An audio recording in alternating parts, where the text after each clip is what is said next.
Lakers, as fortune would have it. And I fell in love with Magic Johnson and the Showtime Lakers. And a lot has been written about the Lakers in the last 24 hours. They get one of the steals in the draft in Dalton Knecht. Now, Colin likes to make fun of me, okay, for watching and gambling on college basketball all season. He's like, Jay, what are you doing? I love me some college hoops. And I'll tell you right now, Dalton Knecht was one of the best stories in college basketball last season. This is a guy who went to junior college. He grew 3 inches from like a 6'3" point guard to a 6'6" wing. He went to the Big Sky.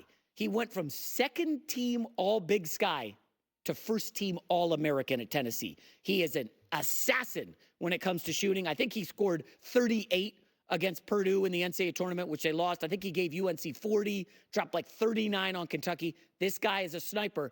He kind of sort of might remind the Lakers' new coach, JJ Redick, of himself. Here's Rob Pelinka of the Lakers talking about drafting Dalton Knecht.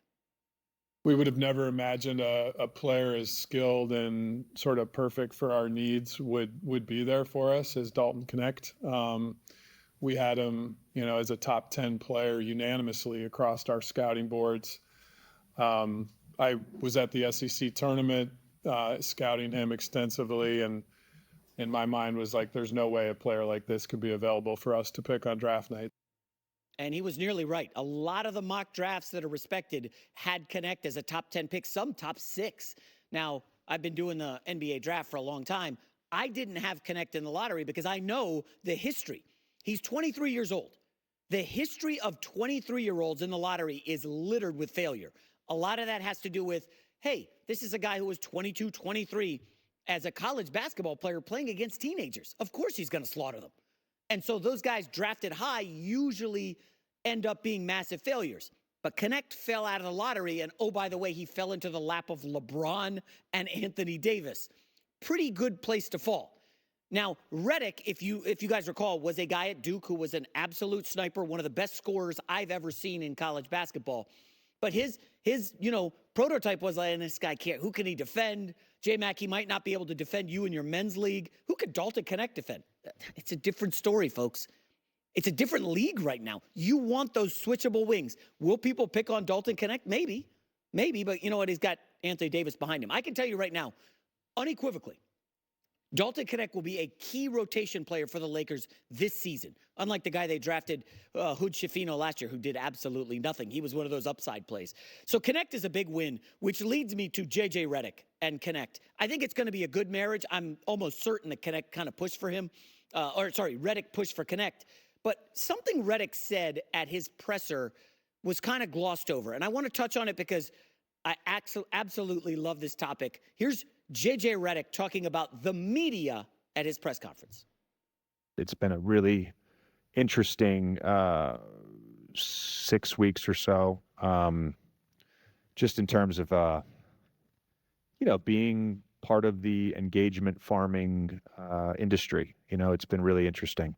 However, I don't really have a great answer for your question because I really don't give a like, honestly. I want to coach the Lakers. I want to coach the team. I don't want to dispel anything. I don't.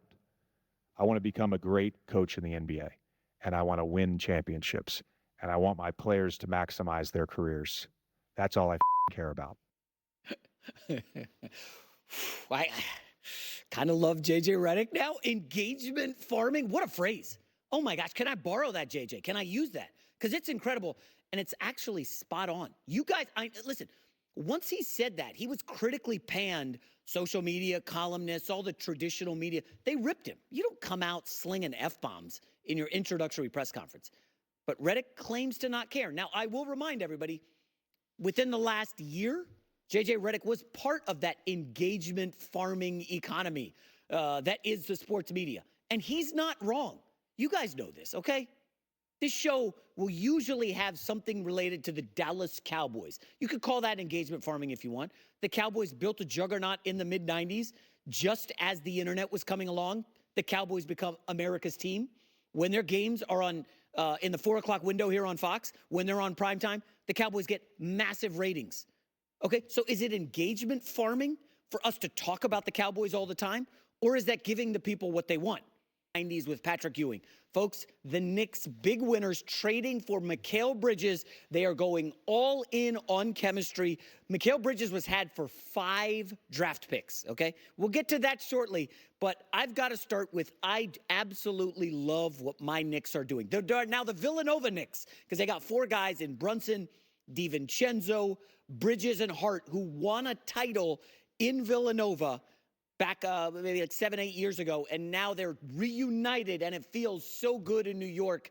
I know a lot of people are poo-pooing the deal. The Knicks overpaid. We'll get to that shortly.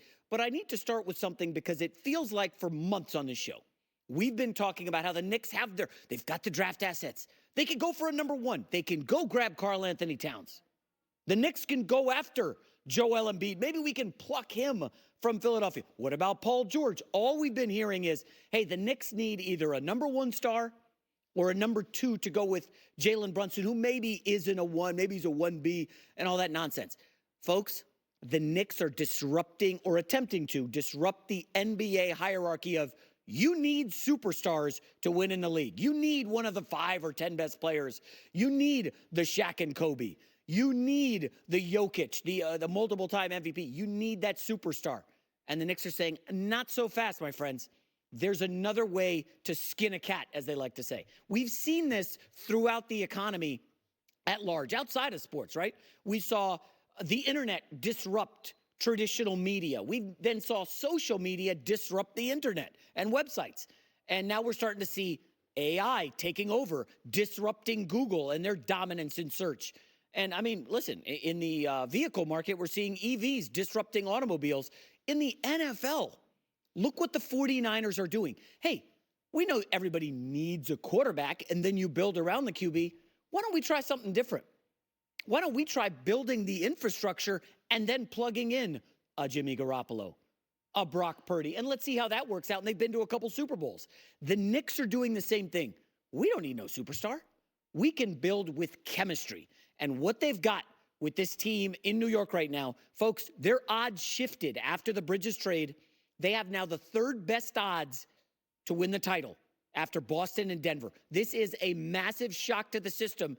And listen, you don't need to go far to see what Minnesota did when they said, we're going to trade a bunch of picks for Rudy Gobert. They were openly mocked. Didn't go great the first year. What happened in year 2? They were built to take down Denver, and that's just what they did in the postseason. Gobert matched up with Jokic. It went swimmingly, Minnesota to the conference finals. If you look at this New York roster, 1 through 9, folks, they match up great with the Boston Celtics. You now have between Bridges and Anunoby the 2 best defensive wings in the league to match up with Brown and Tatum. Then you've got your point guard in Brunson. And oh, by the way, giving up 5 draft picks. I saw a headline on a website. Knicks fleeced for Mikal Bridges. No-time All-Star Mikal Bridges for 5 first-round picks. Are you crazy? Doesn't really matter. The Knicks are built now to battle Boston. New York is clearly the 2nd best team in the East. That's undeniable. I don't care what Joel Embiid does. Joel Embiid adds Paul George to Tyrese Maxey and the kid McCain, who I like in the draft. It's not going to matter. The Knicks are better 1 through 9. They kept Julius Randle. Jason, Julius Randle, come on, he's trade bait. Maybe. He's also a 2-time All-NBA player in the last 3 years. Julius Randle's a very solid player to go with Brunson and Anunoby and Bridges. And oh, by the way, you got glue guy Josh Hart. You got Donte DiVincenzo. Folks, I know people are saying they're going to lose Hartenstein, the center, who was invaluable. But I want to remind everybody what they did last night, the Knicks in the draft. With 25, they got a draft and stash European player. And then at 26, they traded it. So now they're able to save, I think I saw the number was $3 million. If that is able to keep Hartenstein, that's another win for the Knicks. And I'm telling you right now, I remember those 90s Knicks teams. Remember, I was not a Jordan fan. I was a Knicks fan, born in New York. I love New York. This team is ready to make a run like the Patrick Ewing team did in the 90s. I love the New York Knicks and what they've done this draft week. Now let's pivot to my other team, the Los Angeles Lakers. Jay, how are you a Knicks Lakers fan? Well, I was born in New York, and then the first couple games I went to as a young guy were Knicks.